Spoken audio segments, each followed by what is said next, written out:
இன்னும் சொன்னா இன்னைக்கு பத்திரிகையில பார்த்தேன், என் மீது வழக்கு போடுறேன், போடு, யார் வேண்டாங்கிறா?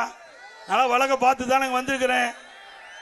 ஏன்னா அண்மையில் ராசா ஒரு ஆடியோ வெளியிட்டார்.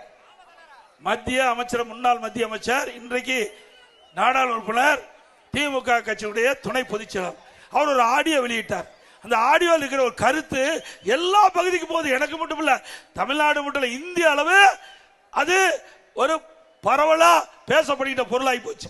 அந்த செய்தியை நான் சொன்னேன், அதுக்கு துணிச்சலா பதில் சொல்ல முடியல. அது மட்டும் இல்ல, இது யார் செய்தி வெளியிட்டாங்களோ அவர் மீது நடவடிக்கை எடு.